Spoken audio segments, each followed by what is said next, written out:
Good evening, or if you're on the West Coast, good afternoon. How's it going, Justin? Good, buddy. How are you? Good to see you.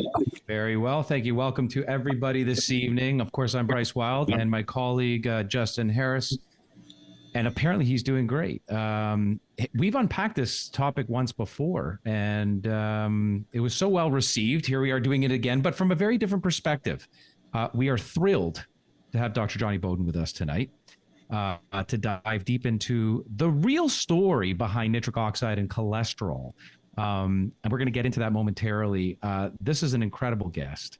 We're going to answer all your questions this evening. It's going to be a really wonderful webinar. We want those questions to roll in, so please ask them. Don't put them in the comment thread. Get them into the Q&A. That way we'll be sure to get to them. Guys, nitric oxide, this tiny little molecule, it was the subject of a Nobel Prize winning discovery for its life-saving role in relaxing blood vessels, boosting brain function, of course, even fighting infections. And while it declines with age, there are ways to naturally boost it through diet and lifestyle. And of course, cholesterol, which goes hand in hand, has been really misunderstood for decades. And this is the work of Dr. Johnny Bowden's groundbreaking work. And it'll talk to you tonight about how it's not all about lowering cholesterol. It's about understanding how it works in your body and why oxidized LDL, and perhaps even more importantly, by the way, blood sugar dysregulation, important, improper methylation, but generally insult for inflammation to the endothelial lining of the vessels, of the cardiovascular system, all of which causes cholesterol to pack in the first place. These are all the real threats to heart health. And we'll dive deep into that and all the genetics behind it. And of course, do what Dr. Johnny Bowden does best, bust myths. He'll give you some practical tips on how to improve your cardiovascular health. But before we jump in, it would not be appropriate if I didn't give this legend a due bio, okay? It is indeed a real treat to introduce all of you for the first time. I'm sure he'll join us on many more webinars to come.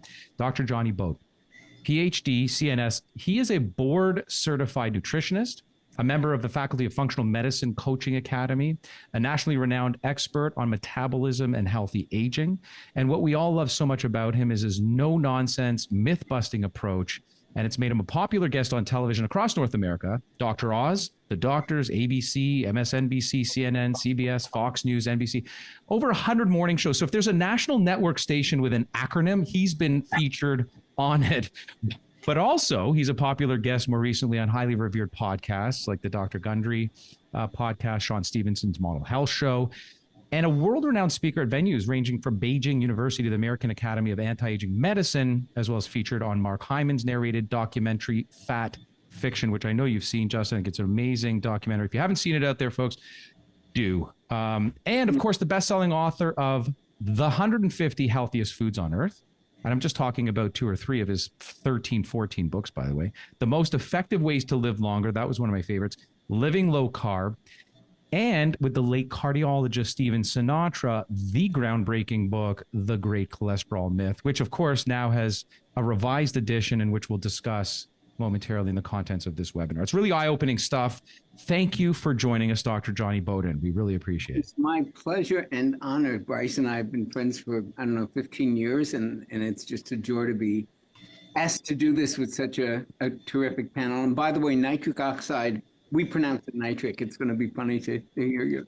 But nitric oxide also won, here's a little bit of trivia, the Molecule of the Year award. Yes, I did not make that up. There is such a thing. It's given by either Science Digest or Science Magazine, some very highfalutin academic journal, and they gave the award, I don't remember what the year was, but Molecule of the Year for all of the amazing things that it does. I think it's a worthy award. And, it didn't win the Nobel Prize, of course. There were, 3 major doctors behind it. Probably could have on its own. Of course, that was Dr. I know it's on Ignero and Murad, but I can't remember the third off the top of my head. Anyway, Nobel Prize stuff. Say again? I said, I can't believe you remember the first 2 off the top of your head. Well, Ignero, we've actually had folks on the show, 1 degree of separation from him. So really interesting folks.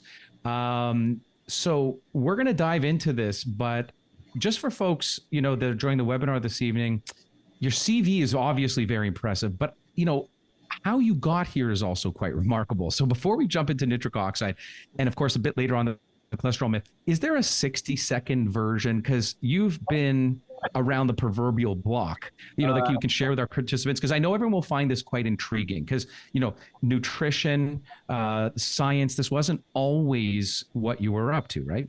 No, I was up to sex, drugs, and rock and roll in the 60s. And I was a professional musician up till 1990. And so, yes, it was a big turn of events for me to get interested in health and fitness. I started, like so many quote unquote gurus, working on trying to fix stuff in myself and not getting a lot of help from conventional medicine, and, turning to whatever I could access, which was exercise and diet and supplements and stuff like that. And I just was one of those people who got bitten by the bug. Saw what it did for me, wanted to learn more about it, decided to get a certificate as a personal trainer, wound up getting 6 of them, decided to go further and learn something about nutrition other than the absolute nonsense I had been taught as a trainer by the American Dietetic Association. I've often called, maybe next to the American Diabetes Association, one of the worst organizations in America for health. And went on and got a degree in nutrition and got board certified and kind of made a shift of careers. So I started out as a personal trainer at Equinox Fitness Clubs. When they first started, I mean, we're talking about the ground zero number one. Before they opened.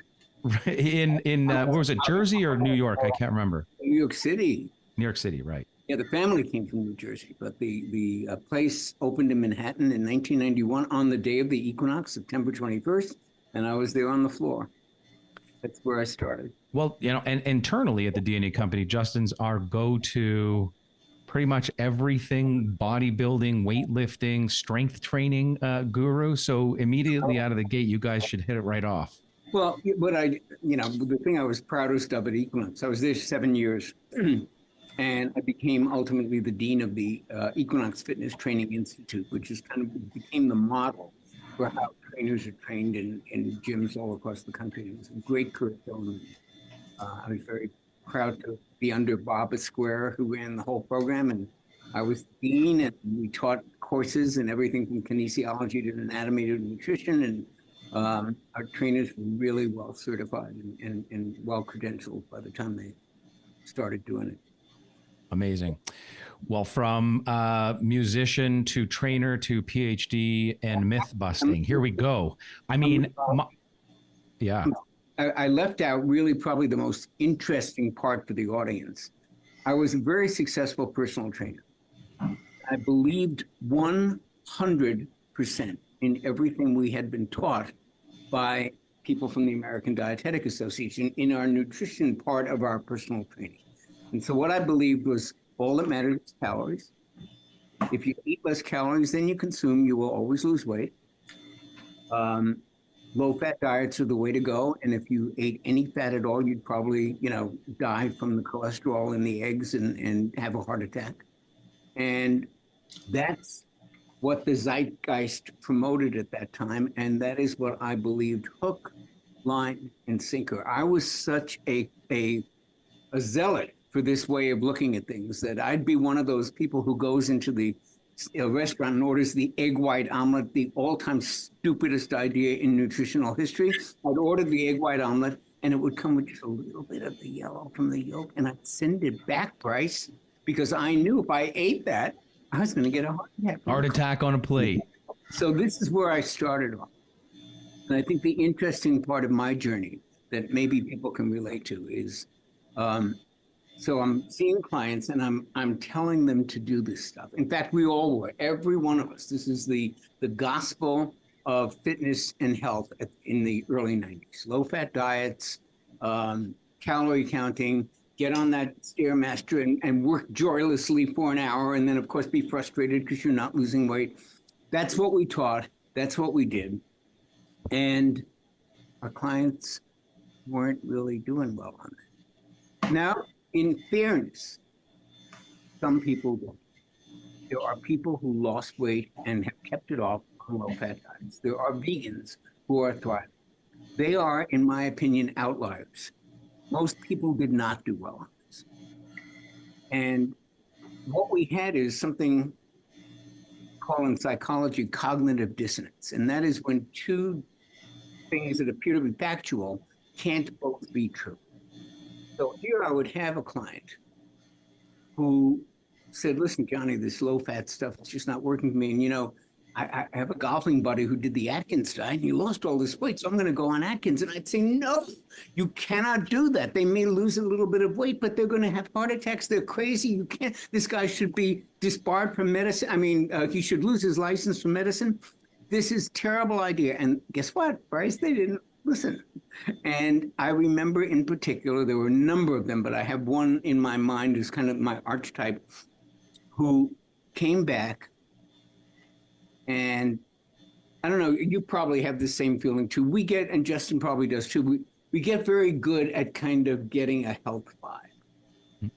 I'm not talking about being a medical intuitive, but you talk to 1 million patients, you talk to 1 million people, you do 1 million, you get good at kind of getting their eyes are clearer, they have more energy. I can't quantify it, but they look healthier, they seem more fit, and they're comfortable in their bodies. And this guy had all that stuff. And he had a huge belly that was now not a huge belly anymore. And I didn't know this at the time because I'm just a personal trainer. I don't know anything, but like his triglycerides went down, his blood pressure went down, all of these markers. So here's the cognitive dissonance. I'm told the Atkins diet will kill you. Saturated fat causes heart disease. Cholesterol is a surrogate for, death. Yeah. And here's this guy doing all that stuff, and he ain't dead. These two facts don't work together. Right. Something's got to give. And I'm going with my eyes. He's here. He's not dead, and he looks a lot better, and his blood work supports that. Right. What's wrong with this picture? And I began to wonder. Now, again, I don't know anything about nutrition except what I learned, low-fat diets and eat your whole grains and all of the pablum that we've been taught, since the 80s. And I wondered, what if some of what we've been taught about this isn't true? What if saturated fat and cholesterol don't directly cause heart disease? What happens to our dietary recommendations? Because if you ask anybody, if you think right now, if you're in the audience, why have you been told not to eat animal products? Why have you been told not to eat saturated fat? There is only one reason. It raises cholesterol. But if cholesterol isn't the demon we thought it was, or if we're misunderstanding what it does and attacking it in the wrong way with the wrong weapons, if that's not true, what happens to the dietary regulations and the dietary recommendations? They kind of crumble like a house of cards because they're built on quicksand, the premise. And I began to ask that question, and guess what happened to my career? It changed very quickly. Politics, you will. Well, you just decided, I might as well Everybody decided I was quack. Everybody decided I didn't know all of a sudden, I'm giving lectures and talks at conferences for personal trainers, and all of a sudden, we're not inviting him. He doesn't, that. Did you know he's not even a doctor? Do you know that he's not even a nutritionist? What is he doing So you start to question the narrative, and all of a sudden, you're persona non grata. And I couldn't really argue with the fact that I didn't have the credentials. I had the smarts to ask the questions, and I did have a master's in psychology, so I do understand science and studies a little bit, but I didn't have the right to question this orthodoxy. And that's what made me go back to school and get my PhD in nutrition so that I could have those letters. And then I got board certified. That's what CNS stands for. A credential I'm very proud of. It was the hardest one I ever had to get in my life. And when I got those, I said, okay, now you're full of it. And now I can say that because I got PhD CNS after my name. Right. We went after those degrees for revenge. And now that I do know what I'm talking about, I still think there's something deeply wrong with the idea that cholesterol, as we understand it, is the culprit. And I see patients every day who come to me who say, My doctor wants to put me on a statin because my total cholesterol is 224 and I want to pull my hair out. Because Well, and we're going to get into it because there's so much to share on that, and I think a nice segue is to discuss nitric oxide because they do sort of live separately and together in sort of the same playground, if you will. But I was just going to comment before actually going over to Justin because he's one of our highest revered coaches under the DNA umbrella, and he must hear and see a lot of different rhetoric because these trends change. It's no longer eggs are bad and 1 week they're out and 1 week they're in. I want to hear from him in a sec, but I think convention, what we regard as conventional wisdom or medicine, often succumbs to its own, lack of, it's a bit, regardless of the fact it's a bit of an echo chamber in regards to don't associate correlation with causation. Generally speaking, that's good scientific measure to live by. I'll never forget this one study that was done. I think it was in like Utah, but you'll see it if you look it up online. The correlation is about 99.2% or so between consumption of margarine and divorce rate. So you could almost say there are lots of these Nate Silver, a lot of these cool little, but you could almost, but we succumb to that. And I think that you'll probably agree that that was the biggest mistake, that the correlation was ultimately regarded as causation. But what do you hear, Justin? Because you see tons of, clients under the DNA umbrella. What's the latest rhetoric? What are people coming to you about in terms of, the macros these days? Well, it's so funny, right? Because it's still actually a pretty mixed bag in my experience. Like everything that Dr. Bowden just said, he told me to call him Johnny, but for the sake of the call, I'll continue to say Dr. Bowden. People still say, low fat is a good idea. And I would suspect, yeah, oh yeah, I get it all the time. I have friends that still eat egg whites and just throw away the most nutritious part of the egg for whatever reason. It's a real tragedy. I would suspect that the outliers that you mentioned there, the people that were still flourishing on those low-fat diets, were likely the ones whose genes correlated to that. That's how we look at it. There's this personalization aspect to what we do, and there is, in fact, people that at a baseline don't have the best of fatty acid metabolism and do a little bit better on a more high-starch diet. But, your brain is made out of fat. Your hormones are made out of fat. Your cell membranes are made out of fat. For a large percentage of people, I would say it's a massive disservice to buy in to the previous rhetoric about low-fat diet, count your calories, do as much cardio as possible. We know that all of those things can certainly have some downstream negative effects. It's a more nuanced conversation, right? Because we've got all these diets to sort of choose from now. And all it takes is following the wrong person on social media to be like, well, yeah, everybody should be vegan, obviously. What are you guys, crazy eating that meat? That's what you end up kind of running into. So we live in this world of personalization. We look at the genes, we look at the actual downstream effects of, well, what is your metabolism like? What is your microbiome functioning like? And we just kind of personalize from there. I have hybrid genes, so I actually have decent starch metabolism and decent fatty acid metabolism. So I land on this sort of hybrid approach of like carb cycling or carb backloading. But the predominant, meal structure is just a decent amount of healthy fats, decent chunk of protein, some low lectin veggies, and I'm off to the races. So yeah, I still see that mixed bag. It's unreal. People that go on real high fat diets because their neighbor lost a bunch of weight. Meanwhile, they didn't know that they had suboptimal insulin genetics and that the fat content was still causing a bit of a blood sugar spike for them, and vice versa. So personalization is the name of our game.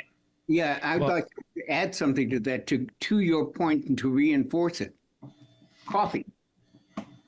When I started out, everybody was debating, is coffee good for you or bad for you? Is it good for you, but it keeps you up, but it has flavonols, but back and forth.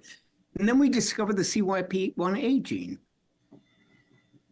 And it turns out that if you've got the copy of that is a caffeine slow metabolizer, coffee's not the best drink for you. If you've got the gene that it's the fast metabolizer, coffee probably doesn't do anything bad to you. Right. The rap on coffee, the only thing bad about it really is that caffeine breaks down into 3 metabolites and 2 of them make you jittery. And if it keeps you up and interrupts your sleep, as we all know now, that is a big metabolic no-no. And people who still have it in their system should probably stop drinking it at 11 in the morning. But as Bryce and anyone who's worked with patients knows, there are people who they have coffee 10 in the morning, they don't sleep at night, and there are people who have an espresso at 7 o'clock at night and sleep like a baby. We're very, very different. Our genes are part of it, but there's probably 100 other factors that we don't even know now that we'll know in 100 years of study. But the point is, these things are rarely good or bad. It's kind of like people. There's a Mother Teresa and there's a Jeffrey Dahmer, and most of us are in between. There's really not pure evil and pure good. It's mostly people are a combination of that, and mostly foods are a combination of that. I would say with the exception of soda, donuts, and French fries, which are the worst 3 foods in the American diet, that most foods have good parts and bad parts. Coffee's got a lot of flavonols. You know, it's got paraxanthine, which is wonderful, gives you energy. And there's a lot of good things in coffee, but the sleep disruption's a big deal. And how do you know whether you're one who gets sleep disruption or one who gets all the benefits? It's all individualized. Well, I love that you said that. Perhaps it's actually a good segue right into nitric oxide, because there are some indirect relationships there. And I love that you brought up eggs, because I think that's the best example of a whole food. That's amazing. A lot of people don't understand that the yolk and the white have equal parts of protein, that the yolk has additional qualities, choline, all kinds of different vitamins and so forth. But coffee has this. So let's dive into, we'll come back to all these foods, the macros, how we at the DNA Company even actually know what macronutrients one should probably seek to complete the majority of their plate. Because I think, Justin, you hit the nail on the head earlier. It's nowadays anyways, social media that's changing the mind of a lot of people out there, where really it should be their own playbook, their own DNA, which should be making up their decisions, not eating raw meat or eating no meat at all. But coffee's got this really interesting relationship with nitric oxide. So it can kind of influence both positive and negative aspects, right? Generally, well, let's discuss it. The breakdown, the fact you mentioned polyphenols, this can boost endothelial function, but then there are potential downsides. As you mentioned, there's, excessive caffeine for CYP1A2, let's call it the slow metabolizers. They end up having issues. But the role of nitric oxide in supporting cardiovascular health, relaxing blood vessels, improving circulation. Dr. Bowden, what's the rundown here? Well, first, I'm big on giving our definitions, because there's always people in the audience who have never heard the word endothelial, who don't even know what the difference between correlation and causation is. So let's just take a minute and define endothelial, because that's a very important thing in what we're going to talk about. So the endothelium is simply a one-cell wall. It's one cell thick. We can't even imagine anything that small. It's one cell thick. And it lines a lot of our vessels. It lines our arteries, and it lines the gut. There's a gut wall that's made up of endothelial cells. The arteries are made up of endothelial cells. So those cells and their integrity are of critical importance to our health on a million different levels. Nitric oxide is produced by those cells. When those cells aren't functioning well, when they're destroyed or when they're damaged, we have what we call endothelial dysfunction. Many doctors think endothelial dysfunction, mitochondrial dysfunction, that's another thing that's in the cell. That's a little source of energy in the cell where fat burning takes place and detoxification takes place and energy creation takes place. When those little structures that we don't really talk about in the diet world, but they're there at the cellular level, when they're damaged, you're kind of screwed. So, and one of the ways you're screwed is if the endothelial cells, that lining of the arteries is damaged, it's not going to produce as much nitric oxide. Now, why do we care? So let's define what nitric oxide does and why we care about it and why it was called Molecule of the Year. So nitric oxide is primarily a signaling molecule. Now, what does that mean? It means it's going around giving information to different cells and organs and systems.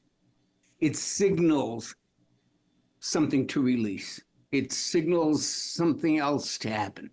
So you want your signal, just like on a highway, when you want the red lights and the green lights and the traffic copping to work right so that everything works. That's what you want your signaling molecules to be. You want them to be able to signal, to get the information and to deliver the information. And one of the main pieces of information that nitric oxide delivers is what we call vasodilation. It opens up the arteries. I always talk to audiences when I talk about this to get all the men interested. I said, nitric oxide is what makes Viagra work. That's what's happening. It's releasing nitric oxide, and that helps with circulation, helps everyone, men and women, but it gets men's attention. But that's what we're doing. Can I interrupt you for a quick anecdote? And here's a quick anecdote, and boy, do I know. So I've done all kinds of crazy excursions, long distance races, and kinds of, all kinds of jumping into the Alaskan frigid waters. Oh yeah, you witnessed some of the stuff I can do. I did indeed. So I like to challenge myself, and one of those challenges was climbing Mount Kilimanjaro in a much shorter time frame than is normal. And so we were taking all kinds of things, natural herbals and so forth. But one of them was the blue pill. I took the blue pill. I took Viagra. And the biggest joke in the chain gang was, don't walk in front of Bryce. He's pitching a tent. It doesn't happen that way. Obviously, you have to be sexually aroused. But I'll tell you something. My cheeks, they were, yes, I couldn't differentiate between the altitude in some cases, but they were bright red. I was thinking clearer. I can't differentiate from all the things I was taking, No, it's hard to know. But I experienced it, and it's powerful stuff. Let me just give you another little piece of trivia, like the molecule of the year piece. Viagra was originally a blood pressure medication. Right. And it was being tested. This is how they found out what it does. Side benefit. It was being tested for blood pressure. And at the end of the study, the men didn't want to give it back. So they did further investigation, and they said, wait, this has a side effect. Get the blood pressure. So that's how Viagra became Viagra. It started out. So the point is that if it were good for blood pressure, it's doing exactly what we're talking about. It's opening. What makes blood pressure go up? Your artery walls are constricted. They have to push through. It's like a kink in your hose, in your garden hose. So the water has to push harder and harder to get through. So nitric oxide comes along and opens that up a little bit. So your blood pressure goes down. And blood pressure is a very serious risk for heart disease. Way more than total cholesterol. Right. You know what Peter Attia says about total cholesterol? I'm going to quote a doctor that we all respect and love, even if you don't. Peter Attia says, this is a quote, I've used it on many podcasts, from the best book ever written on anti-aging. And he says, total cholesterol is as related to your risk for heart disease as your hair color. Right. Yeah, it is. It's so outdated. I can't wait to get into this conversation. I know this is where your true... We didn't even go through all the wonderful things nitric oxide does. Well, let's do that, because there's other things. And again, I want to tie this all together in a nice red bow by the end for everyone who's listening in. And also how we can, be able to test our own genetic prowess for anyone out there who hasn't already done their DNA 360. So that's an amazing top line of, what it is, how it works. How is it that it's being produced? The body makes this as a signaler, as a vasodilator. It's crucial to many different other pathways. But the importance of nitric oxide in preventing, cardiovascular disease, promoting overall heart health is becoming more and more known. But how does the body do this? What's it doing? Does it need outside support? How does it relate to the diet? What's that whole side about? Well, there's so many portals by which we can enter this discussion. Let's tell people the 5 things that it does. It's so important, so we know why we're even having this discussion about how to increase it in our bodies. And because nobody wants to increase it if they don't think it's going to help them. So what it does is, beside vasodilation, which is hugely important, that helps lower blood pressure. And like I said, that's one of the biggest risk factors we could possibly have. I don't care if somebody's cholesterol is 300 and they're not being treated, but if their blood pressure is 180 over 90, you damn straight I care whether they're being treated. So that is a huge thing, that it lowers blood pressure. It inhibits I'm going to use a technical term, platelet aggregation. What that means is cells in the body, in the blood, sometimes have a tendency to clump together. You don't want that. That makes clots. Clots can get into the arteries. They can cause a heart attack. They can do you just don't want these big clumpy clots in there. You want, as my co-author on the Great Cholesterol Myth said, Steve Sinatra, you want your blood to be like red wine, not like ketchup. So nitric oxide helps to make it more like red wine. And then the last two things it does, and these are cornerstones of heart disease. They're actually cornerstones of every disease: inflammation and oxidation. Steve and I call them the twin towers of cellular destruction. Nitric oxide is anti-inflammatory and it's antioxidant. And there's no way to overstate how important that is. So that is why we're having this discussion, ladies and gentlemen. This molecule, you do not want to be in a deficit of nitric oxide. You want the nitric oxide factory flowing nice and clearly. And this, I guess, gets into a little bit larger discussion about functional medicine in general, because none of these things happen in a vacuum. They're all related. You can't have great nitric oxide production, but your mitochondria are screwed up and your endothelial, and you're eating too much sugar, and all these other things are going on because they all kind of interact. To make a healthy nitric oxide system, these other parts of the system have to be healthy as well. So it's like a three-stool chair. You know, one of them is weak, the other two aren't really stable. So absolutely. You know, Justin, I know people are probably itching to hear about how it is that we test for this at the DNA company. You're on top of this at all times. What is it that we're doing? And not just NOS, right? That's easy. NOS, single gene. Tell us about that. And then tell us about other, a bunch of the other correlational genes that we screen. Yeah, so this is why we have a whole cardiovascular profile, right? Because there's a lot of different kind of moving parts to how that goes. Even within the NOS genes, I mean, we really test for the NOS3 gene, right? We call it eNOS because it has to do more specifically to the endothelium. There's also like neural nitric oxide genes, right? NOS1, there's an NOS2. We look more specifically at the NOS3 just to make sure that we're, looking at it more from a cardiovascular perspective. We also look at the ApoE gene as well, which is a really important one for how the body uses the cholesterol to heal the endothelium that Dr. Bowden was talking about. When we get inflammation, it causes those little micro tears along the lining of the endothelium. One of cholesterol's roles, it's very sticky. It's like a Vaseline. So it goes through. Right. Yeah, exactly. Dr. Bowden knows all about that, more so than I even do. It goes and it heals it, right? So it's a really important factor. If you have a 4 allele in the ApoE gene, you're not as efficient at dispersing the cholesterol and using it and then getting it back to the liver thereafter. So you're more at risk to that additional calcification. Once the calcifying starts, well, that's of course going to impact your blood pressure because that represents the kink in the hose, right? There's less flow, overall flow.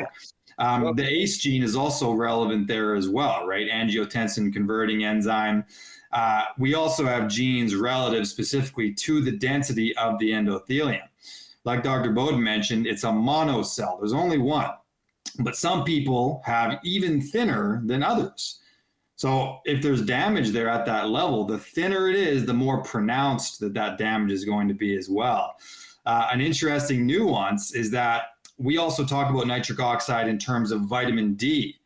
So we have a whole pathway for vitamin D, and nitric oxide actually plays a role in releasing stored vitamin D, from your lipids. Dr. Bowden, do you have any thoughts on that? How the vitamin D kind of correlates to this whole cholesterol and nitric oxide equation? Well, you make cholesterol out of vitamin D. So there you go. We could do an hour on vitamin D. Everybody take vitamin D. That's the bottom line. I have of 3 basic supplements. When people ask me on podcasts and say, well, I don't want to take a million pills. What do I do? I got my basic 3 are fish oil, magnesium, and vitamin D3 with vitamin K added to it. The better D3 supplements now have a vitamin K component as well. Yeah. And if people aren't doing at least that supplementally, because my opinion and the opinion of a lot of the experts out there, I think including the 3 of us here on this panel, is that you can't eat yourself into therapeutic ranges of these particular ingredients, hence the term supplementation. And by the way, I think there's regular requirement of qualification of this vernacular. I think we have to, really have to kind of revisit the nomenclature here, because supplementation used to mean, satisfying a gap in nutrition. That's not what we're talking about. Enough vitamin C because you're not eating enough oranges. We're talking about getting these ingredients into you to go above and beyond what you would ever be able to get out of your diet, so as to live, if not optimal, at least healthy, because most of us don't get enough sun or sun exposure. Most of us don't get enough omega-3s. And if you try through your diet, it's probably toxic exposures, et cetera. So I'm going to give 3 very practical ways to increase nitric oxide, and then let's move the conversation over to the cholesterol myth, because that is just a big can of worms, and you know it best. Here's the deal. I think that there are dietary strategies, and we believe and know there are at the DNA company. These are foods rich in nitrates. So green leafy vegetables, beets. I am not of the school of thought that we got to get rid of all of our veggies. That's just not where I come from, that greens are somehow evil. Again, there are nuanced differences between people that are discernible through your DNA, but these boost nitric oxide levels. I'm a huge fan of beets and borscht, for that matter. I think there's an important to these antioxidants we're talking about, the polyphenols that you would even find in the coffee we're talking about, so long as maybe you're not a CYP1A2, nothing after 11, and lifestyle factors. We all know exercise is important, but what's it doing? It's one of the main things it's doing is stimulating nitric oxide production. Correct. And then, when we're talking about supplementation, here's what I want to get the 2 of your input. To help the body build more, the ingredients to the recipe of nitric oxide, to that list, by the way, you gave Dr. Bowden, I would add probably most people middle age, which is where I'm at right now, you'd probably want to consider adding a little bit of creatine and maybe even carnitine. But anyways, L-arginine and citrulline are ingredients that actually help to boost our ability to make more nitric oxide, right? Yes. Can I add something to that list? That was really beautifully said. I couldn't agree more. Nitrates. You see all this bacon that says, no nitrates, no nitrates. Guess what the biggest source of nitrates in the human diet is? Vegetables. Oh, right. Yes. Right. I mean, that's why they use celery juice as a switch out, right? We want nitrates. The reason that they don't put them in bacon, or the reason that we avoid them, is that we don't want them at high heat with protein. So when you heat bacon to a high heat and it's got extra nitrates, now you got that is not good. That's carcinogenic. But the nitrates that are in spinach, bring them on. They're fine. And so it's a good source. And the other 2 things I wanted to say to your points, flavonoids found in dark chocolate and green tea, they can enhance nitric oxide production. And you mentioned exercise. I just want to add to that. Exercise not only stimulates nitric oxide production, it also, get this, one of the biggest benefits of exercise that nobody talks about, it makes you grow more mitochondria. It's the best thing you can do for mitochondrial health. Well, now you've just really overly stimulated Justin, and he's going to jump in. What I did want to do, because you want to move into cholesterol, is just, I think the perfect way to go into that is to talk about what nitric oxide does to LDL. Okay. And before you do, because I want to hear that, it's a perfect segue. And I want you to answer that on top of this excellent question from Dirk. We've got a lot of questions to get through. We will, toward the end, at the top of the hour, folks, please continue to answer, get your questions in the question and answer section. We'll get to all of them. But I love what he's asked, and it's very long-winded, but here we go. Ready? He says he's confused, and I don't blame him. How do we dismiss all the research done by Ornish, Furman, etc., who have shown that low-fat, whole food, plant-based diets are the key to reversing and preventing heart disease, and written books about it? Were there fatal flaws in the research he's asking in the clinical trials? Is there research being done now more robust and more reliable? Why do conventional MDs still reject that the old and the new research? Do they expect the cost and intensity of a drug clinical trial, and that there is a required standard before accepting new discovery? All of that plus nitric oxide and LDL. Go. I thought you promised not to talk about politics. Oh, yeah, right. Yeah. All right. So I don't even know where to start. I'm going to start with the how do you reject Ornish and what's his name at Furman and Furman. And the name is escaping me, the guy at Cleveland Clinic who does the zero fat diet. Esselstyn. Yes, Esselstyn. You don't dismiss it. The fact is that, and this, we have an incredible independent researcher named Denise Minger to thank for this. A really exhaustive look at diet literature going back 50, 60 years shows that the low fat diet can work, but not the way we were doing it. 30% fat is not a low fat diet. Esselstyn's diet is like zero fat. And what Denise Minger showed in her, the research showed, but she put it together so that we went, whoa. And Mercola was one of the first to go, I'm modifying my opinion because of this. When you go really low fat, like 10% or less, you'll get good results. When you go really high fat, you get good results. And even better with the right gene code, by the way. I was about to say, and there are studies like the very famous A to Z diet study, Christopher Gardner at Stanford, big vegetarian, by the way. They did this Atkins to the zone diet where they put people on 4 different diets and they wanted to see like how much weight they lost over a year. And it was a really well-controlled study. And they found a lot of things, and we could talk about that. But the part that I think is particularly interesting is they had all these results and they said, oh, it turns out it doesn't really matter that much. The Atkins diet lost a little bit more, but nobody stuck to the diet. And by the end, they were all kind of close. Then they did a subsequent analysis at subgroups. And they went, well, some people did really well on Atkins and some people did really well on low fat. What? And they started looking at not so much genes, but insulin resistance. And it turned out, and you mentioned, Justin, that there are a lot of genes that correlate with a high probability of insulin resistance. Yeah. And you had mentioned earlier, Bryce, about the revised edition of The Great Cholesterol Myth. All we talk about is insulin resistance.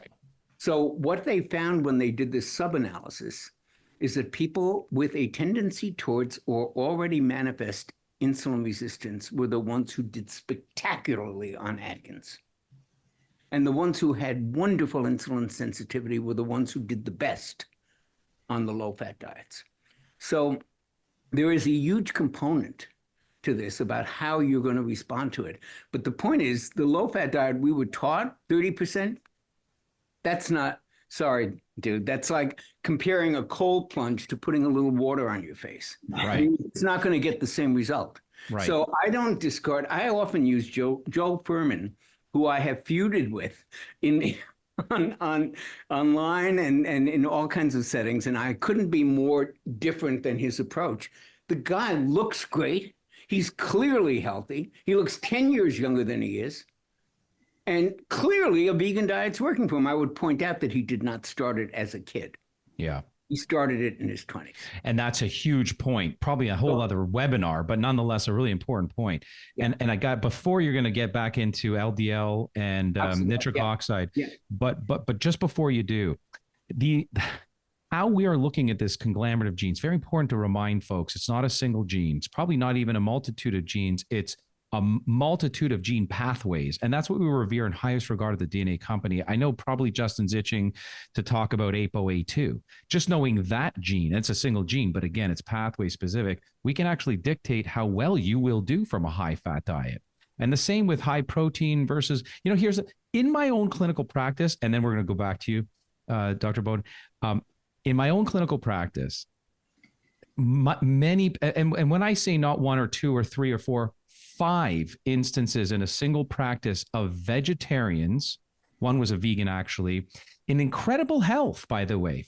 Physical metrics were perfect, A+. I see 2 types of patients: health seekers, they have a problem looking for a solution; wellness seekers, people that are looking to go from good to better or to their best. These are all wellness seekers, people that came in, nothing wrong, executive bespoke healthcare. We screened their genes. We found in all of these individual specimens a multitude of 6G variations on their 9p21 gene. Oh, I'm glad you brought that up. I was going to bring that up for myself, but go ahead. Well, this is endothelial function at its best. So again, as you revere and as really we're talking about in terms of cholesterol, it's never been cholesterol or total cholesterol. We will bring up in a moment cholesterol related to LDL related to nitric oxide, and now that whole game plays out. But it's always been about how cholesterol fraction, particle size, maybe an oxidation, an ApoB, all these, but it's the inflammation and the lumen of the artery lining that warrants the deposition of cholesterol when it's inflamed in the first place, right? Bottom line. And we can actually deduce that in the cardiovascular risk panel. All of that to say, it's not a single gene. It's not usually even 2 or 3 genes, a multitude of genetic pathways. It's a pattern. Right. But what is the LDL nitric oxide correlation or the connection there? Glad you asked. So one of the important things that nitric oxide does is it lowers LDL oxidation. Let me explain why that is incredibly important. So one of the big cholesterol myths, when we get to that, is that cholesterol comes in 2 flavors, good and bad. That's 1963 medicine. It was smart at the time, made sense. I can tell you how we got there. I'll tell you briefly how we got there. So in the 50s and 60s, people were just talking about cholesterol, and they used to have these health fairs where we would educate the public. This is before the internet and stuff, and they would have booths, and there'd be a chiropractor at the booth and showing you how you could adjust, and that would make you feel better. And there'd be a cholesterol booth there trying to get people aware of this newly discovered risk factor. And they take a little pinprick of your thumb, and they go, "Oh, Mrs. Jones, your cholesterol is 224. That's very good. Good job. Keep going." And that's how we measured cholesterol, total. And then when we got a little more sophisticated, we noticed that cholesterol doesn't really travel in the body by itself. It has to be in a container.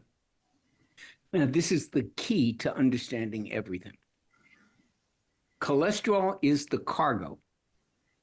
The lipoprotein, that's the L in HDL and the L in LDL, that last L stands for lipoprotein. The first 2 stand for high density or low density.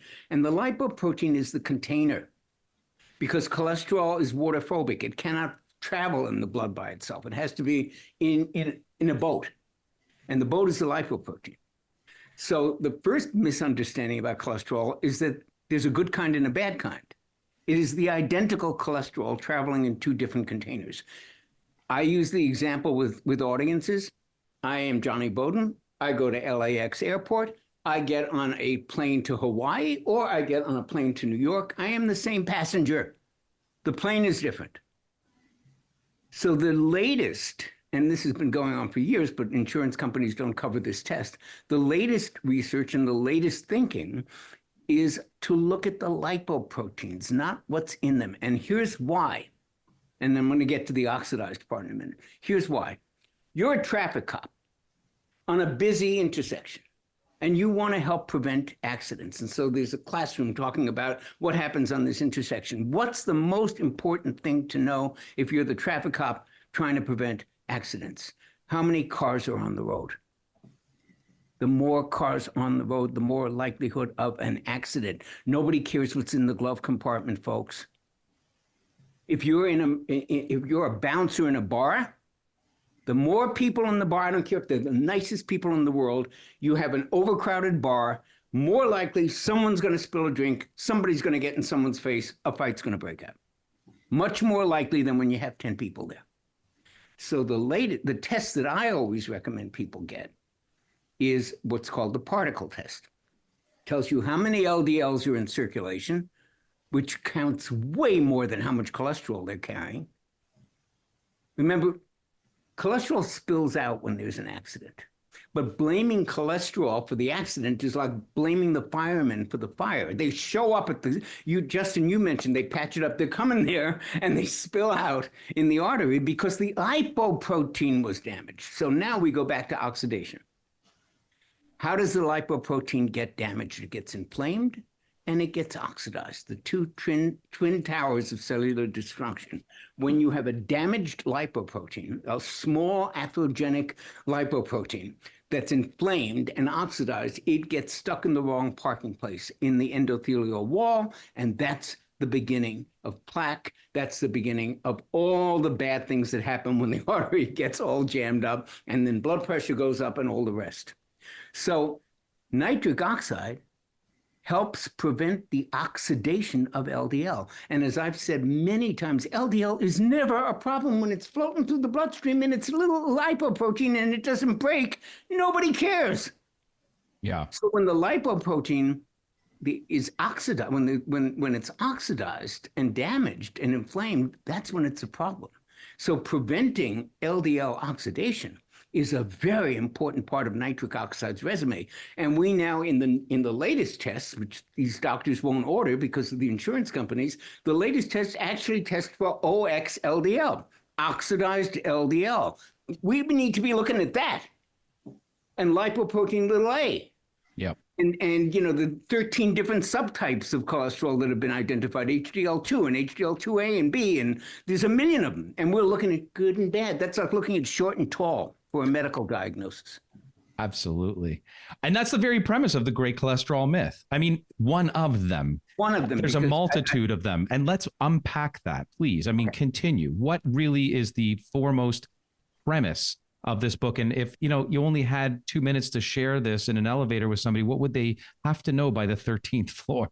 But they would have to know that there is a test that can tell them whether or not they ought to be medicated, and they should never take a prescription based on good and bad cholesterol. There's just too much happening under the hood. We can look at it. The size of the LDL, here's how that matters. That doesn't come across in an HDL LDL test. Why do we care if they're big or small? Very simple. Imagine a tennis net. Now imagine you're going to throw something at it with all your might, and it's a big fat volleyball. Is it going to damage the net? No. Now you take a little golf ball, you turn it on, you put it on fire, and you throw it at the net. What's going to happen to the net? Now you're going to do damage. That's why we care if there's small or large particles. Right. And then, what's the premise around LP little a? Because, the consensus is there's really not a lot to be done with that. It's very familial. It's very genetic, therefore. You only need to test it once, man. I don't care what anybody says. You can't bring that down. You can't change your HDL. But you can mitigate the effects potentially, right? Yes. I mean, if you reduce the inflammation, name of the game, if you reduce the endothelium, and if you're predisposed, that's the 9p21 variations on the three different zip codes we look at, if you will, the RS numbers. If you're high risk, among other things, this is something to be more concerned about. It's something to be more actively proactive about. It's one risk factor, and it is one of the ones like your gender and your age that you really can't really do a lot about. Right. But there's a lot of others, though. Sorry, I was going to say, this theme of oxidation and inflammation being what the real underlying issue is. Well, they're definitely two of the big ones, yes. Yeah, so we need to kind of zoom out and look at, where is this person getting all their inflammation from? Like, why are they having an issue with that in the first place? Yes. And that's where we look at a bunch of stuff, because if you have suboptimal glutathione, profile, your SOD2 is suboptimal, and you get all these additional free radicals, your methylation cycle is off, we can operate under the assumption that you're going to have a lot more inflammation at a baseline. Absolutely. Right. So that's totally relative to the discussion as well. Like, where does the inflammation come from person by person? Absolutely. And even more important than where did it come from, because that will help you not contribute to more of it, because you can stop those things. But even more important is, what do we do about it? And there are things we can take that are anti-inflammatory. There are foods we can take. There are supplements. Can we take 2 seconds to just expand the supplement thing? And thank you, because let's get into some practical tips. We've talked a lot about inflammation being a major driver of heart disease. And, there's a lot of buzz around all kinds of natural compounds. We use a number of them in the black label solutions that we offer at the DNA company that are custom built in for you. And one that we're not yet using, but I want to talk a little bit about, and I know you're, quite the expert on this and people need to hear about it, and we're going to eventually probably bring it into our lineup, is black seed oil. This is, just tell us about what this is doing for inflammation, and what people need to look at, because there's so many different varieties on I would absolutely love the chance to talk about that, but would you mind if I backed up a half a step? No. Because there's really two oils that I want to talk about. I'm not going to give this guy's name because I don't want to embarrass him, but one of the best cardiologists in the country, he's the head of the lipid department at a very famous research clinic and Center for Integrative Medicine in California that you would know the name of immediately. And he's the head of that. And I went there for a consultation to talk to him about some things. I'm going to do this because he did it very dramatically. And this is a cardiologist. I have never been to a doctor's office in my life that looked like this. His entire desk was filled with supplements. Cardiologist, by the way, filled with supplements. So we were talking about some of these metabolic issues, because everything we're really talking about is a healthy metabolism. It means circulation's working right, nitric oxide's working right, your mitochondria are in good shape, your endothelial are in good shape, right? It's a whole package of healthy metabolism. Cortisol levels aren't through the roof, insulin sensitivity is high. So I said, when you got all these things, you have a patient who wants, they're on this medication, and he very dramatically turned around and said, give them this olive oil. And he said, here's the prescription, quarter cup a day, have a shot glass of it every day. And Dr. Gundry, who you mentioned, has a video online that says, what happens when you have a shot glass of olive oil every day? It's a half-hour video. So I like two oils. But it's got to be the real stuff. I just have to throw that in there. It can't be this nonsense we have. Yeah. It's makes one a high quality one as well. Yeah. Well, really? I believe so, yeah. So the two I like for general metabolic support are olive oil, extra virgin olive oil. Like Justin and Bryce said, you got to be really careful about getting the right. It's very, very easily faked. There's a lot of fake extra virgin olive oil. And the other thing I love is black seed oil. Black seed. Not flax, not to be misunderstood or misheard. Black seed oil, right. Yeah, it's also the same as black cumin seed. I often say they do themselves a disservice because everybody thinks we're saying flaxseed oil, which is great, but it's not this. So black seed or black cumin seed oil actually has some really solid research showing it lowers stress hormones, showing that it helps with insulin resistance or insulin sensitivity, helps support an insulin-sensitive metabolism. Like I said, we talked about that for about a third of the book of The Great Cholesterol Myth, because insulin resistance predicts heart disease better than many, many, many markers. And it shows 10 years earlier before those markers go up. The thing about black seed oil, there's like 8 billion videos on TikTok talking about black seed oil, and there's so many products out there. And I know you know this stuff too, Bryce, because we kind of did our deep dive on this together. What makes black seed oil, the bioactive in there that's doing all the good stuff is something called thymoquinone. So, of course, when everyone found this out, they started making, there was an arms race to produce a black seed oil that has more thymoquinone than the competitor. More is not always better. In this case, it is definitely not better, because thymoquinone does its magic when it is in the right balance with free fatty acids. Right. Now, you don't want zero free fatty acids.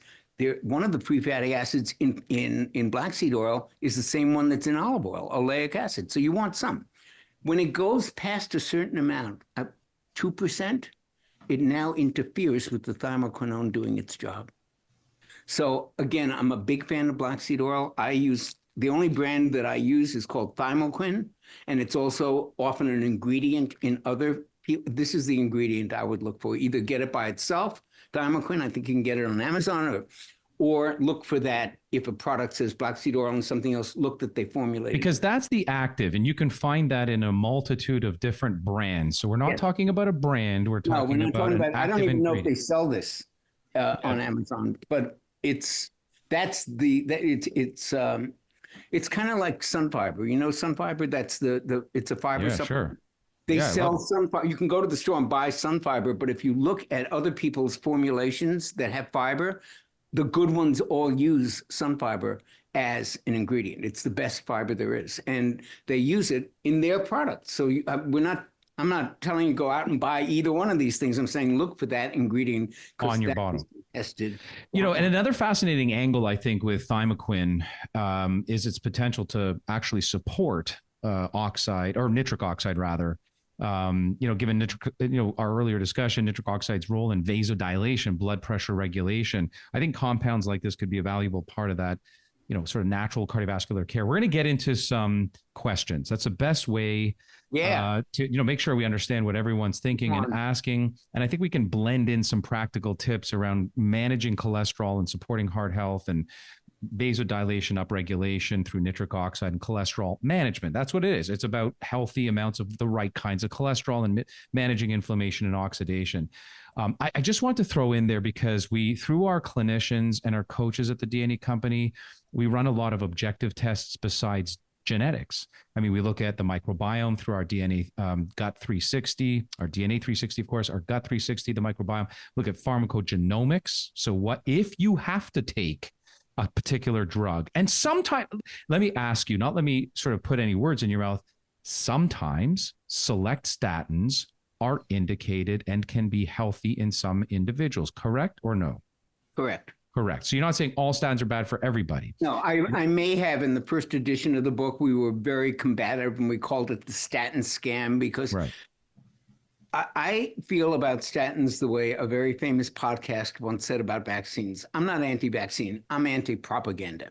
Yeah. I'm not anti-statin. I'm anti-statin propaganda. I'm anti the insane notion that we should put 13-year-olds on statin because their cholesterol is too high. I'm angry at and rebel against the notion that everyone should be on these. They should be in the water supply. There are populations for whom it has not been found to be helpful. Over 75, I don't care what the drug companies keep trying to show that, oh yeah, it could be a really good idea, because they're not helpful for people in 75 and up. In the Framingham study, one of the longest running heart studies in the world, where they followed this entire population, people who lived the longest had the highest cholesterol. So centenarians, people who live beyond 100, have on average higher. It's the everything else, the lifestyle, the neutralization of the inflammation that would otherwise be problematic, et cetera, et cetera, et cetera. So I'm not. If a doctor, like the cardiologist who recommended the olive oil, if a doctor like that looks at the correct tests, the particle tests, and says, your particle number is 2100, and they're mostly pattern B, which is the nasty little golf balls I was talking about, I think in our approach, we ought to add in 5 milligrams of Crestor. I'm signing up for it. By the way, thank you. When the doctor at Kaiser says, Mrs. Jones, your total cholesterol is 240, we got to put you on a statin, that guy should be fired. Right. And by the way, again, we can deduce through genetics what statin, because there's numerous statins, is maybe better for you. P6, which is the gene? Tell me. There's a gene specific. Oh, no, there's a lot of the cytochrome P450 genes, CTE genes, a number of the genes that really describe the pathway of how you metabolize and break it down. But the one gene that we're always looking at, that, Justin sees and coaches people through, is a gene that basically regulates whether or not you're an optimal statin metabolizer. Which gene is that again? I've forgotten the number. SLC01B1. That's the one. What's the KIP one? KIP6. I'm not familiar with that one. I'm sure I'm giving you the wrong call letters. I'm sure. But, there are all these acronyms. But I can tell you that through a proper pharmacogenomics panel, you can identify what drug, and that includes a rundown of statins that might actually be ideal. And I like that you mentioned 5 milligrams. What about low dose? I don't want to open that can of worms, but nonetheless, plant a seed. Low dose statin doesn't always have to be, ridiculously high dose. And I think testing has to extend itself. And we do it at the DNA company, functional testing, that is. I think that beyond the HDL, LDL, and all those others, even ApoB and LP(a), oxidized LDL, I think the metabolic panel has to be looked at. A1C, glycomark. I think leptin, adiponectin, all these signalers these are an extension as to how cholesterol is going to be managed and metabolized. Let's get to questions. I love that Sue is asking, I take statins for high cholesterol, but it gives me acid reflux. I take pills for acid reflux because I've had it before I even had high cholesterol. Any recommendations? Well, this is why I don't like the prescription by numbers thing. She's probably been prescribed a statin based on her total cholesterol. They never probably even looked at under the hood to see what kind, what size, what number. So they're just doing the best practices so I don't get sued. It's over 200, got it. And by the way, can I just point out, it used to be 240, used to be the number that was perfectly healthy. And by lobbying and owning the regulators, they have dumbed it down. They would love to see it at 150. Then they would have, yeah. So it was probably a prescription based, in my opinion, on inadequate data. And now she is the perfect person I'm talking about. Statins have a lot of side effects. Now, you and I, if we had, God forbid, a rare cancer, and there was a pill, and it had a long list of side effects, but it was our only way out, you and I would take it. And we take the risk of the side effects because we're likely to benefit significantly from this drug, and it doesn't look like there's any other choice. So it's not that there are side effects, it's that there are a list of this long of side effects, and they're giving this medicine to people who are very unlikely to benefit from it.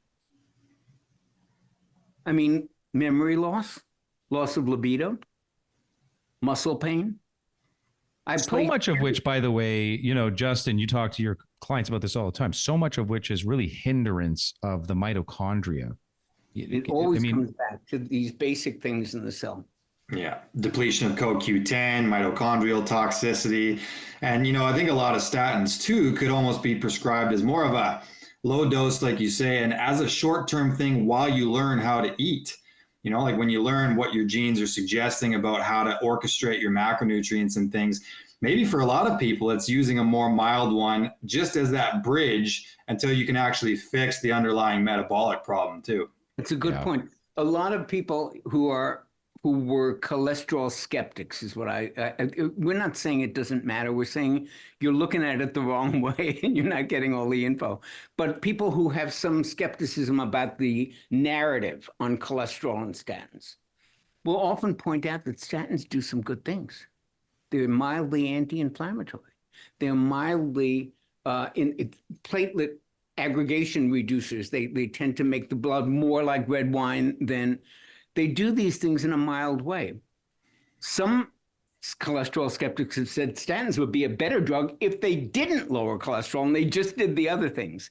But I believe we can get the anti-inflammatory action and the blood thinning actions with supplements without a list of side effects. So it's not that they never do anything good. It's that they do some things for some people, but we are treating it like a cure-all for everything that ails us in the heart. And we've got people myopically focused on lowering this one number when they're not talking about sugar, they're not talking about insulin resistance, they're not talking about nitric oxide production, they're not talking about any of that. It's just what my cholesterol does. And that is not the big picture at all. No. And in Sue's situation where she's got acid reflux, maybe revisit the cholesterol medication in the first place and check these numbers and do your due diligence on your DNA to get the bigger picture, even the pharmacogenetics. That would be my opinion. But one of the biggest side effects is what we call rhabdomyolysis, right? So this is like the pain and achiness and especially the large muscles. And it doesn't have to affect the large muscles. By the time it's affected the large muscles, it's already affected the smaller muscle groups. And the sphincter, which it's not a flip lid valve, the gastroesophageal valve, which ultimately allows food to go from your esophagus into your stomach, is a small, very muscular contraption. So, part and parcel to the early day side effects anyways, is that this gets interrupted. And it doesn't matter if you have a teaspoon of acid in your stomach or a tablespoon or, a gallon, anything that escapes, we worry about that long-term because of esophageal cancer and erosion. So you want to get that checked out. I love DGL. I love deglycerized licorice. You can chew that like candy all day, and it's a mucilage that helps to coat the lining of your esophagus, but that's no cure. That's just a natural Band-Aid. I would say revisit this with your doctor and do a PGX, the pharmacogenomics, to really understand what is best for you. Terry is asking, my nitric oxide is suboptimal genetically. I use two products, Cardio Miracle during the day. I know about that one. I like those guys. N101 in the evening. Given my suboptimal status, can this be taken continuously with no time off? Justin, I'm going to give that one to you. Good. You know these guys, and do you know about N101? I actually don't know about that one. Yeah, nor do However, I. I am probably the Never heard of it. biggest fan, yeah, on planet Earth of Cardio Miracle. I don't believe that there's a single product that really delivers 24 hours worth of nitric oxide. And long-term boosting of nitric oxide in that way, it can actually have a lot of longevity effects as well. I always say this, like, where does your cardiovascular system truly begin and end? Where does your endocrine system begin and end? Everything kind of leads into the next system. And there's actually certain proteins that inhibit autophagy that nitric oxide can actually downregulate.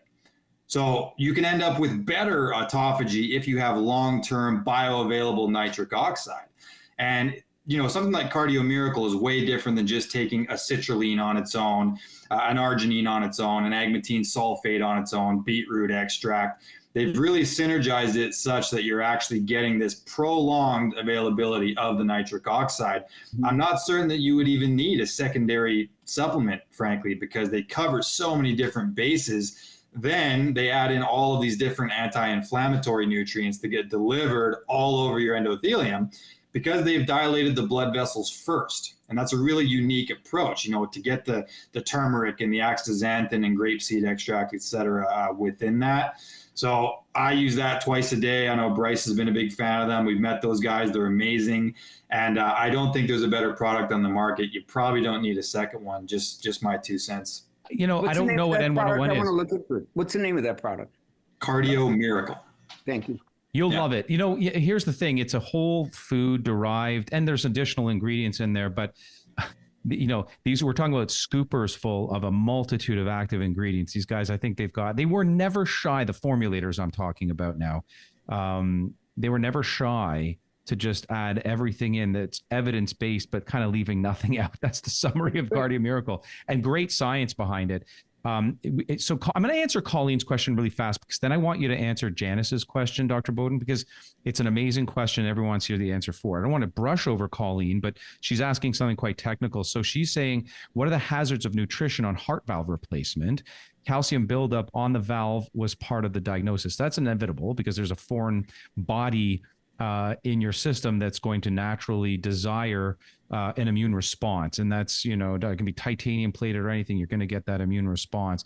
But, generally speaking, I would suggest, that you watch over and even judge by testing omega-3 red blood cell status. This is the work of Dr. Bill Harris, and it's a simple at-home test kit.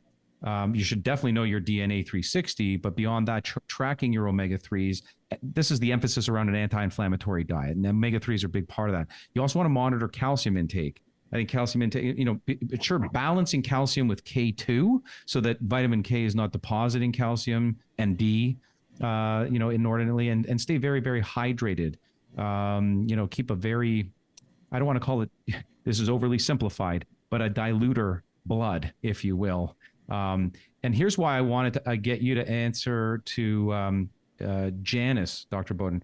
Wonderful question. Everyone's thinking about this, maybe not asking it.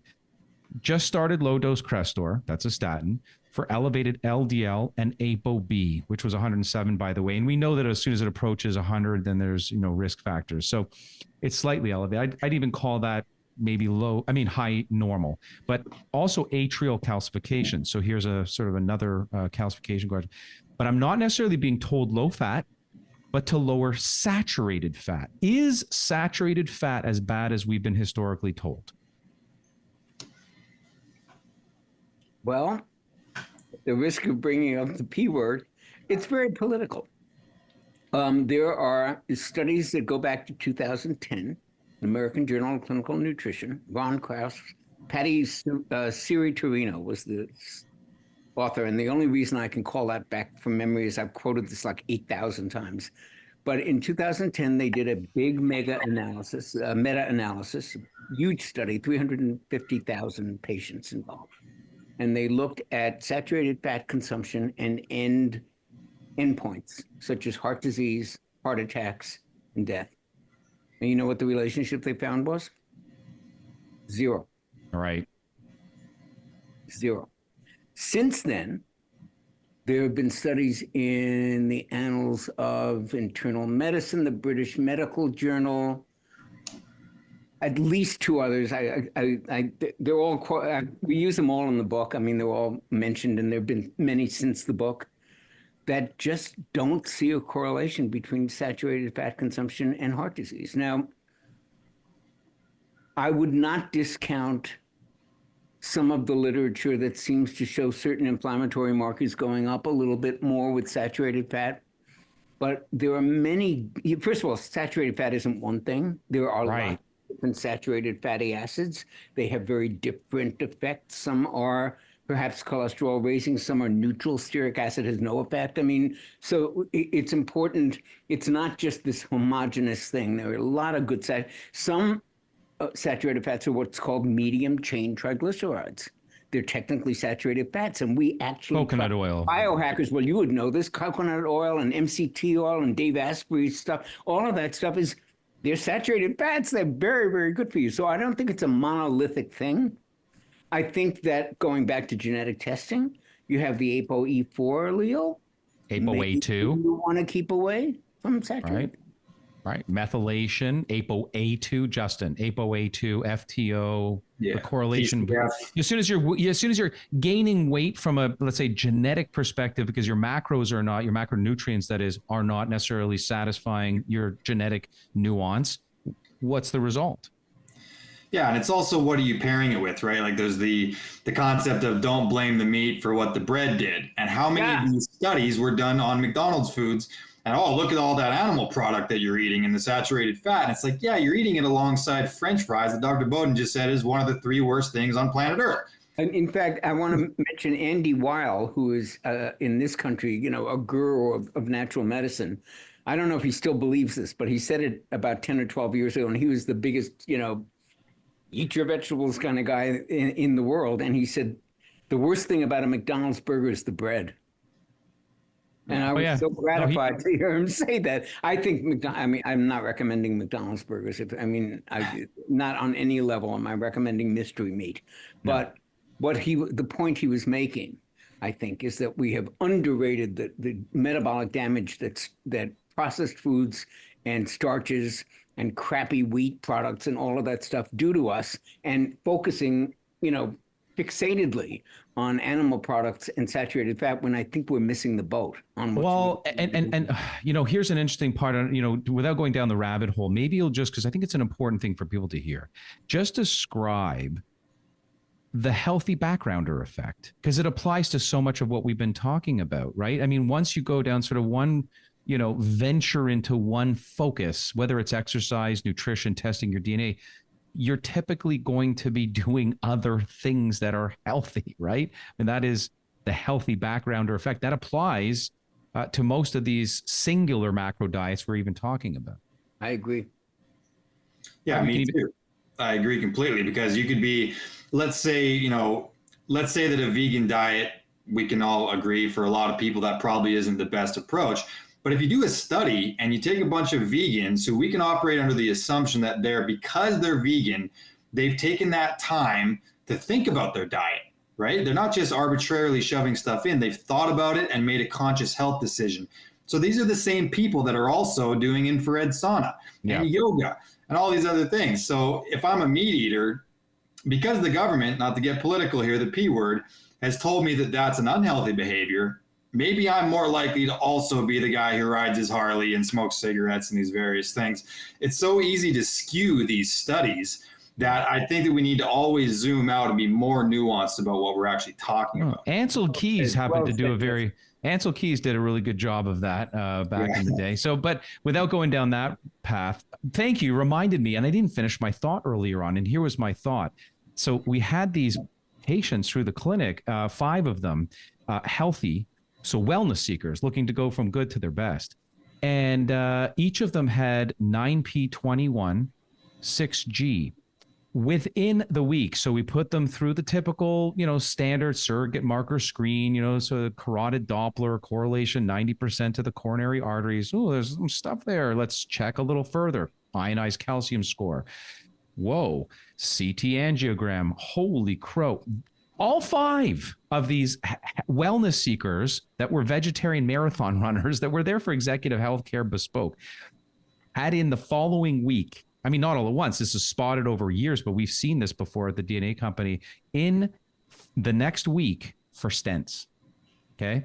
So talk about not only saving lives, we're talking about the subtle 50, correct me if I'm wrong, Dr. Bowden, 50% of heart attacks are silent. You don't even know. Forget about cholesterol. There's no symptoms that even occur. Boom. But we had screenings done for these people that were otherwise perfectly healthy, 6G variants on 9P21 in the hospital for stenting the next week. Prophylactically, they didn't have any angina or any symptoms. Anyway, that was the end of my story that I forgot to finish earlier. Wow. Here's one for you, Justin. Jenna is asking, creatine seems to be on trend, good or bad? I don't think it's ever been not trend. Yeah, man, we got 2 thumbs up so far. Major thumbs up on creatine.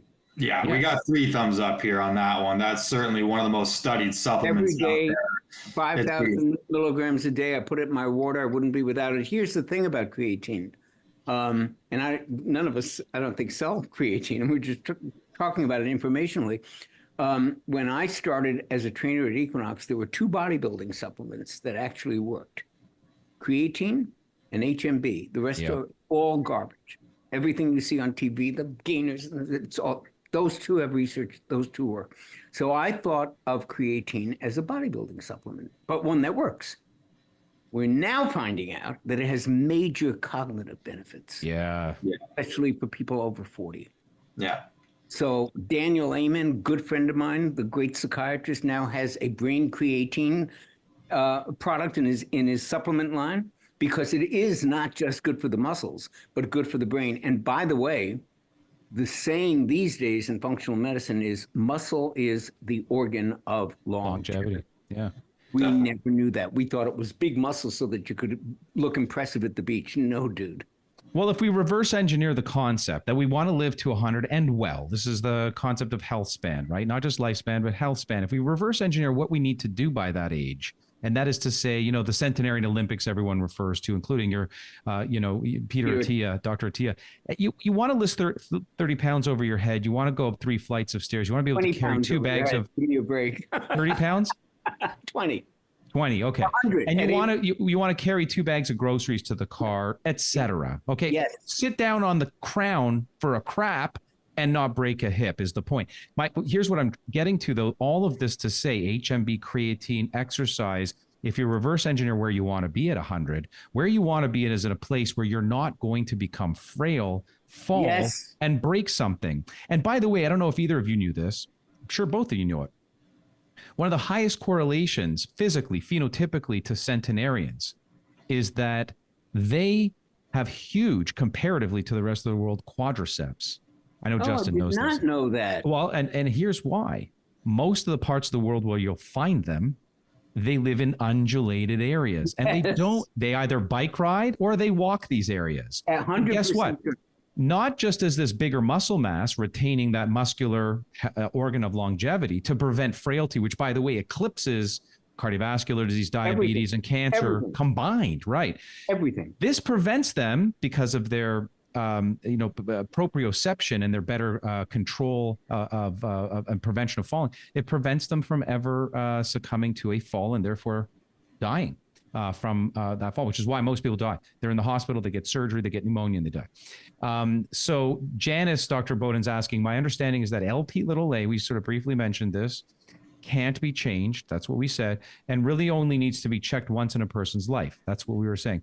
If it's high, but it can't be altered in any way, is the only benefit of knowing going to be through lifestyle changes? So I get this a lot from patients. Why would I want to know? And there's we get this all the time at the DNA company too. It's a little bit of unusual, not unusual, it's very common psychology. But why would you want to know? It's okay, please. Exactly. So I think of health as a bank, like a big bank account that you can make withdrawals from and you can make deposits to. These risk factors are withdrawals. Some of them are big withdrawals. Some of them are small, maybe not even that meaningful in combination with, what you're depositing. After all, you can make a lot of withdrawals from your bank account. If you're putting in more money than you're taking out, you're going to be fine. Lp(a) is a risk factor. You can't maybe do anything about that. But if you look at the whole picture, the way Bryce and Justin are talking about, it forms a picture, a pattern. You have that 9p21 gene that you talked about. Can I say a word about that? Because I think it was explained to me actually by the biogeneticist that the DNA company. Dr. Mansour Mohammed. Yes, Yeah. who is a genius. The man. This is how you think of 9p21. Teflon pan. Your artery is a Teflon pan. We differ in how strong that coating is. You can get a Teflon pan where, and I know Teflon's not good for you and all that stuff, but use it as a metaphor. You can get one where Teflon coating is an inch thick and almost anything you do to it, it's going to be fine. And you can get something with a few scratches on it, and you get something from China that's been used for 2 years and scratched to death, and it's very, very susceptible to bad stuff happening when you cook with it. If you get a whole picture, I'm very susceptible to inflammation. I have a high LP little a. I have the ApoE4. You begin to paint a picture that can guide you towards behavioral changes and lifestyle changes. Yes, you can't change that one. I can't change my age or sex. Those are two very high risk factors for heart disease. But I can change. If I know I'm high risk because of my age and my sex, I have to work harder to do the things that I can control. So yes, you've got some things that are out of your control, but you have so many more that are in your control. Right. So I think the value of knowing these things is not, the usefulness is not so that I have a number I can try to change. It's to paint a more full picture of how I should be in the world, given my risk factors, talents, proclivities. I love it. And Justin, please take a minute before we wrap up with the rest of these questions, and we'll get to everyone, as I mentioned. So give us a couple more minutes, folks, and we'll wrap. But what are we doing at the DNA company in lieu of exactly what Dr. Johnny Bowden just said? I mean, what are our great clinicians like you doing for the Janices of the world? Yeah, we look at the problem, right? I mean, we look at exactly where it is because we have a whole profile, and that helps you to sort of identify the areas that we need to place our interventions. I mentioned earlier in the call that we've got all of these sources of inflammation. We're talking about inflammation as far as the downstream effect and the problems that it can cause. But let's go ahead and identify where it's coming from. Does your methylation cycle suck? If so, let's go ahead and let's improve that, right? Let's add in the correct B vitamins and what have you to make sure that that's going smoother. Do you have suboptimal mitochondrial detox? Well, now we're going to have to understand how to reinforce that area. So your genes matter a ton here because we know where your body doesn't detoxify and we know where it doesn't deal with inflammation very well. Maybe it is a 6G for 9p21. Well, what's the connective tissue with the rest of your genes? Maybe all of your vitamin D pathways are suboptimal. We know that vitamin D has these anti-inflammatory effects. So that's where we're going to place our focus, right? It's personalization. We zoom out. Where's the suboptimal areas? Place our interventions, get your lifestyle in concordance. I call it alignment with your assignment, right? Operate in alignment with what that default setting is. And the end result is you not ever having a manifestation of the problem. Right. Yeah. That's awesome. Yeah, no. So there is no fatalistic component to this. There's no good or bad genes. There's simply what you have that mom and dad have dealt you. And if we find those areas we like to sort of affectionately refer to as Achilles heels, they are remediable. We can manage them. You can't change your DNA, but you can manage genetic expression, epigenetics. Last question for the day. This is from Morgan, and I like that we're coming full circle back to nitric oxide. So I take, Morgan says, nitric oxide support supplement and also drink a red beet powder. So far, the nitric oxide test strips, I suppose they're testing against, I love that, know your numbers, don't show much improvement. I heard from someone that saliva testing may not tell the whole story. Is that true? Either one of you guys want to grab that? Please, Justin. Yeah, I have a couple of thoughts because the majority of these products, like I mentioned earlier, these kind of single ingredient products will really only elevate it for about 4 hours at a time, right? So that's where, once again, I have to plug Cardio Miracle because they synergistically placed it so that you take a dose 12 hours apart and each dose will elevate it for that 12 hours. So between the two, you've got a whole day of elevation. I would be aware of what time are you taking those ingredients, and then what time are you testing. And you may need a little bit more well-rounded supplement protocol, especially if the genes aren't serving you very well there. So give it a try. I've also heard that you can, and I have no data on this one, that there's other ways to test nitric oxide, like perhaps breath strips.